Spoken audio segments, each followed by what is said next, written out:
A José Lazarri lo conocí de una manera especial, que es la que se conoce mucho científico, que es a través del papel.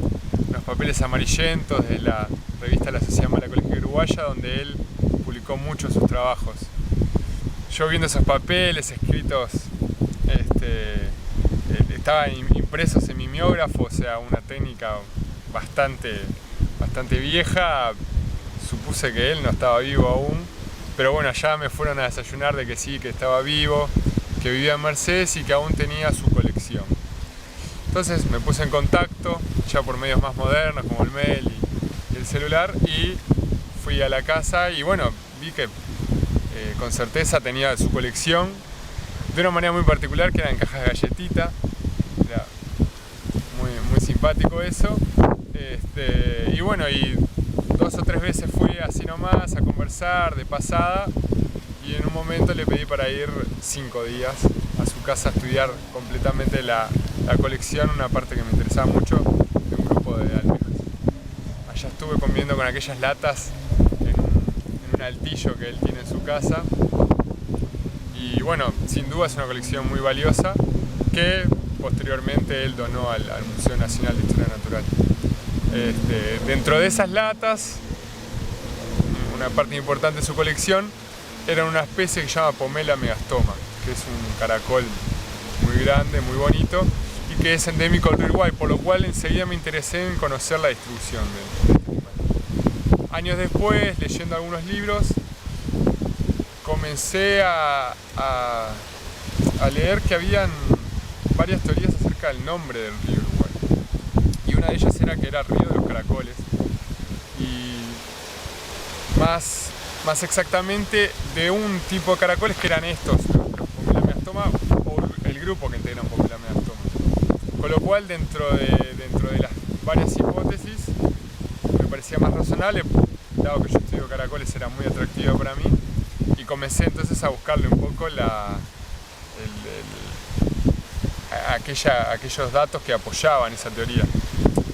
Lo que enseguida vi que no podía ser río de los pájaros pintados, porque no hay manera de traducir eso del guaraní, con lo cual empecé a ver que había una construcción del nombre, del significado del nombre, una cuestión un poco nacionalista de los años 20, de los años 30, de donde se construyó ese Uruguay que todavía en sueños vivimos, pero que bueno, que se había borrado de un plumazo aquello del río de los caracoles, que sí, con certeza tenía mucho arraigo, muchas investigaciones que lo apoyaban, y que incluso en los otros países se veía así. En Argentina lo del río de los pájaros pintados no lo tienen muy presente, no lo conocen, y sí lo del río de los caracoles. Bueno, para buscar información, por supuesto que el primer contacto de los europeos con los indios guaraníes fue a través de los jesuitas, que establecieron las misiones, conocieron el idioma y convivieron con los indios, con lo cual era muy importante para mí conocer documentación de ellos para ver cuál era su opinión. Y hay varios jesuitas, entre ellos Mastrillo Durán, que hizo algunos diccionarios, y otros padres también, que hablaban de que Uruguay es río de los caracoles, y Uruguay era un caracol especial del tamaño de un puño, que los indígenas, por ejemplo, comían tirándolo a las brasas, y luego le comían la carne. Entonces, por varios lados se cerraba de que el caracol fuera Pomela megastoma, este caracol tan grande y particular y endémico del río Uruguay, o sea que solamente se encuentra en el río Uruguay afluentes. Con lo cual es una señal bien clara cuando uno va al río Uruguay. Si no supiera que ese es el río Uruguay y encontrara Pomela megastoma, podría saber a través de su presencia que está en algún punto del río Uruguay. Uno de los trabajos que he realizado es la distribución de Pomela megastoma. Para eso uno lo que hace es revisa colecciones de la región donde habite ese animal. Yo revisé la colección de aquí de Montevideo, el material de José Lazarri, la colección de Buenos Aires, de La Plata, de Santa Fe, de San Pablo, de Río de Janeiro, con lo cual tenía una información de una vasta área y podía tener no solo información de dónde estaba, sino información de dónde no estaba, que también es muy importante. Porque bueno, para confirmar que una especie es endémica a un lugar, no hay que solamente ir a buscarla a ese lugar, porque si no, ahí no hay manera de saber las ausencias. Entonces, por ejemplo, el haber visitado la colección de Santa Fe me permitió saber de que no se había colectado en Santa Fe, por ejemplo, este caracol, lo cual es muy importante para poder confirmar el endemismo de la especie del río Uruguay. Bueno, la información acerca de la distribución de Pomela meastoma fue presentada en un congreso internacional en Chile y en este momento estoy preparando un trabajo sobre el significado del río, pero bueno, como todo, a veces uno por ser detallista demora las cosas, por conseguir 3 o 4 citas más, o sea, trabajos o libros que no están en Uruguay sino en Buenos Aires, aún no he podido publicar el trabajo, pero bueno, en breve espero poder estar. El Museo Nacional de Historia Natural es una institución muy particular porque a través de la naturaleza de nuestro país podemos reconocer también parte de nuestra identidad. El nombre de Uruguay es un nombre indígena, sin embargo a nosotros nos enseñan de que no tenemos nada que ver con indígenas. El nombre de nuestro río, el nombre de muchos ríos y arroyos, el nombre de cerros, varias costumbres fundamentales como tomar mate, que hacemos diariamente los uruguayos, vienen de los indígenas. Esto nos abre un poco a la percepción de reconocer que también tenemos cultura indígena en nuestro país, que esa cultura reconoció de alguna manera un rasgo que recién ahora, varios cientos años después, los científicos nos damos cuenta, la endemicidad de este caracol, su asociación con el río Uruguay, y a la vez también un poco nos muestra esa conexión que tenían los indígenas de poder observar mejor la naturaleza por una proximidad mayor, ¿no? A nosotros nos llegan las cosas siempre mucho más procesadas, con lo cual perdemos ese contacto, esa valoración de lo pequeño. Es como que está bueno porque el hecho de que sean caracoles en lo que se haya fijado los indígenas está muy bueno porque siempre uno asocia a los grandes mamíferos, ¿no? a los bichos más próximos. Es interesante porque nosotros tenemos una intuición filogenética, o sea, de proximidad evolutiva. Los bichos que más nos gustan son siempre los mamíferos que tienen pelos, que son muy parecidos a nosotros. Después allá las aves, a algunos les gustará o a otros no. Pero siempre hay un amor mucho más próximo a los vertebrados. Entonces, que un invertebrado sea algo tan importante, para mí es como una venganza, digamos, desde la ciencia y de parte de una comunidad indígena que claro, por un uso, por hacer uso, valoraban ese recurso, ¿no? Es como muy interesante. Es como el caracol tiene una forma bien interesante, ¿no? El espiral es algo que depende para uno vaya, o se abre o se va hacia un centro. Es una manera de circular, pero andando, o sea, va hacia un lado. Contiene una fórmula matemática. No es tan malo ser caracol. No es tan malo ser caracol.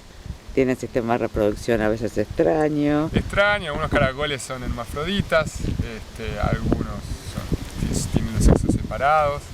Tiene una capacidad de resistencia cuando cierran su tapita. Sí, bueno, al uruguayo tiene la capacidad de resistencia, se seca todo y bueno, aguantemos.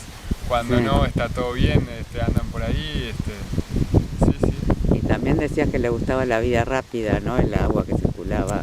Sí, ¿cómo era? Un agua que circule, están por ejemplo en lugares con una velocidad de agua muy fuerte, por ejemplo en el Salto Chico, que es la cascada que queda, digamos, dentro del río Uruguay, están ahí aguantando. La forma incluso habla un poco de esa resistencia, tienen la boca muy grande, de ahí viene el nombre de megastoma, mega grande, y estoma boca. roca. Entonces la forma está asociada a ese tipo de ambientes de corriente muy rápida, y ellos tienen un pie muy grande con el cual se pueden adherir como una ventosa a las rocas y resistir esa velocidad de corriente. Dijimos que le gustaba la adrenalina. Le gusta la adrenalina, sí. Es quieto, pero le gusta la adrenalina. Ahí va. ¿Y pomela qué es? Pomela viene de manzana, porque es como la formita como de manzana, entonces viene asociado a eso.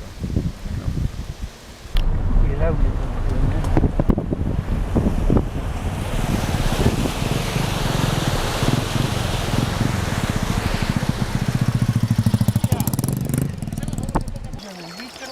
No puedo poner un litro menos.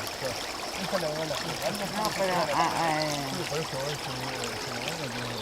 la pasa de 2 libros, por ejemplo, tiro regularmente y agarro la fuente más grande del río Uruguay de toda la historia. Y bueno, le apareció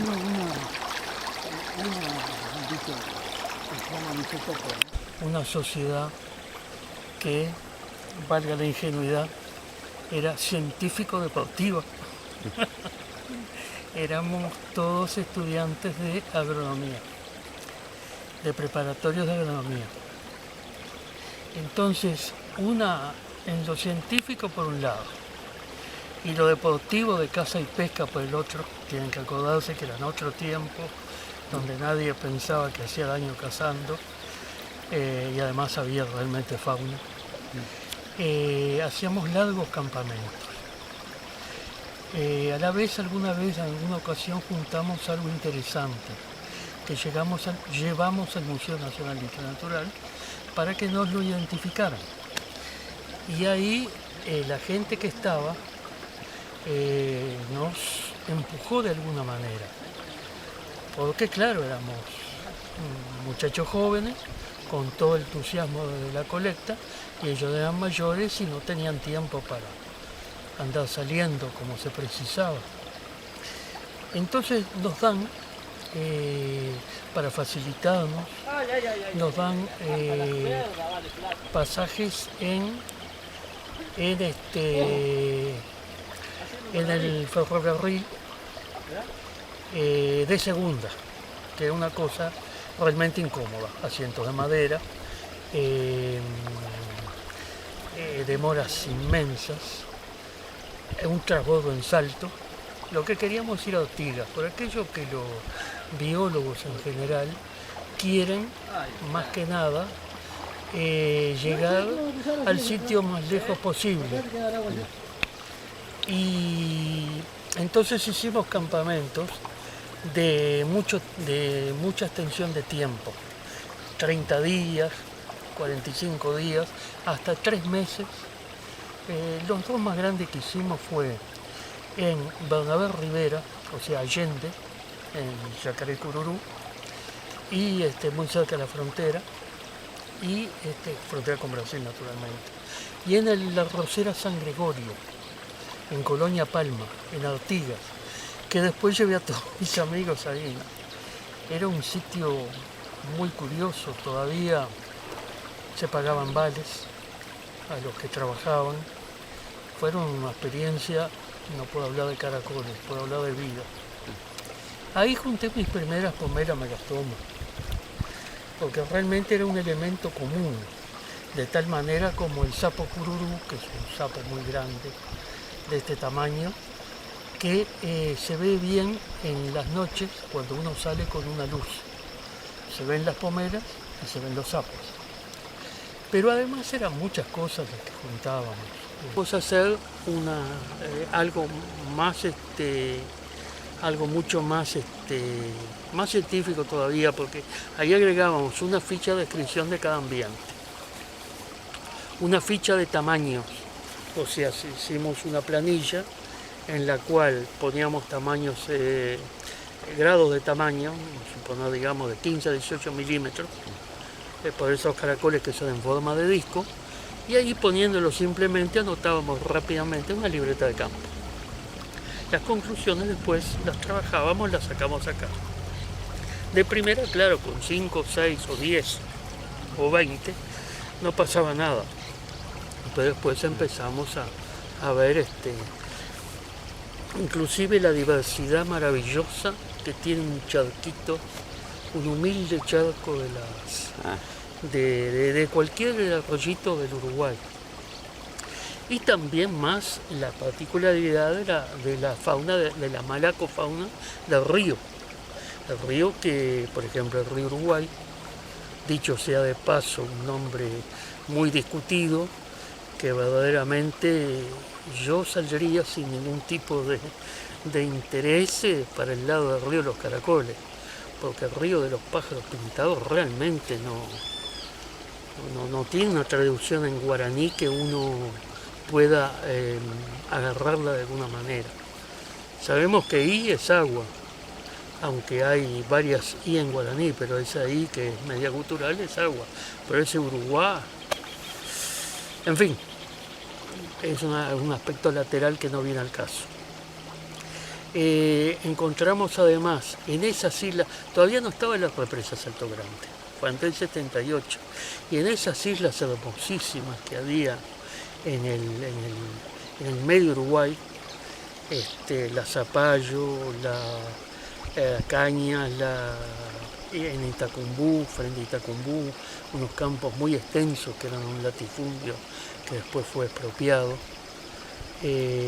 Esas islas tenían, principalmente la isla Zapallo, tenían una fauna que era prácticamente increíble. Por ejemplo, un murciélago que tenía una lista blanca en el lomo que no había sido nunca descrito. El corazón del monte era el lapacho, Ibirapitá naturales. Había unas cañas tacuaras que se usaban para todo allá, de un diámetro que yo no puedo, tengo alguna por ahí todavía, algún corte, que no deben ser menos de 12 o 13 centímetros de diámetro, y que sabían hacer para hacer todo, desde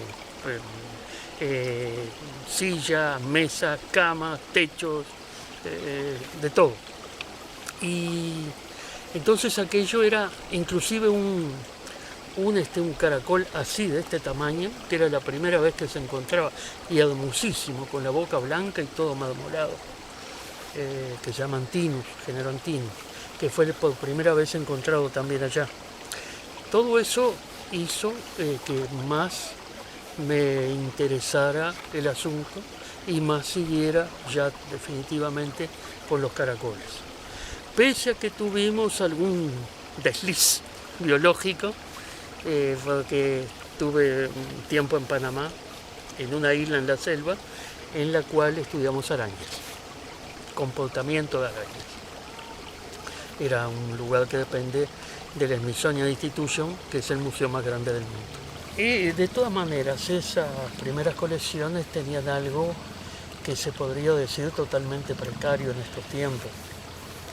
Las etiquetas naturalmente eran escritas a máquina, porque no había otra manera de hacerlo. Y eran simples papeles, blanco, una hoja cortada, escribía a máquina, después los recortaba naturalmente y nada más. Los ejemplares de mayor tamaño, como son las náyades, los guardaba en latas de masitas, de galletitas, vamos a decir, con términos más conocidos, en latas en las cuales probablemente quienes oigan esto se puedan acordar, en latas de lata, valga la redundancia, con una especie de visor circular transparente que permitía ver el contenido de las galletitas y también de las almejas precisamente, ¿no? Que era lo que a mí me interesaba. Todo otro tipo de caracoles iban en unos envases de plástico que aparecieron con los primeros tiempos del plástico, los cuales eran ideales me parecían ideales para dividir especies, porque como la colección que estábamos haciendo era totalmente de lugares principalmente del litoral, entonces las especies no eran tantas. donde habría 40, 50 o 60. Y los caracoles terrestres que no los despreciaban, los metías todos juntos en otra de las latas y ahí quedaban. O sea, no ocupaba un volumen tan grande, era perfectamente manejable, por así decirlo, ¿verdad? Pero con esa cuestión de precario, porque yo que sé, venía un doctor del diablo como han venido de Estados Unidos y a mí me da una vergüenza bárbara mostrar unas más latas masitas ahí con unas almejas, era parecía medio primitivo, ¿no? Como si fuéramos no sé cuánto. Bueno, así seguimos después de depositar todo eso, irlo guardando, acumulándolo. Bueno, seguimos por los viajes al río Uruguay, que es un río hermoso, porque es un río con mucha variabilidad. Ya hablamos de las islas del norte frente a Ortigas, pero cuando uno va bajando están las piedras del Hervidero, que son un paso maravilloso donde estuvo el pueblo de purificación de Ortigas. Después uno sigue bajando y se encuentra, nosotros lo navegamos hasta la boca de San Salvador. Y ahí paramos en varios lados, playas muy bonitas. Y después una cantidad de islas francamente muy grande en número, que son las que están frente a Nuevo Berlín. Ahí frente a Nuevo Berlín se estimaba, y si uno mira el mapa, casi que estoy de acuerdo, sin poder decirlo, que ahí terminaba el río Uruguay y era el delta, porque se ve talmente un delta como si fuera el delta del Paraná, si uno se pone a mirarlo. De ahí para abajo, ya Freyventos y ya se ensancha mucho el río.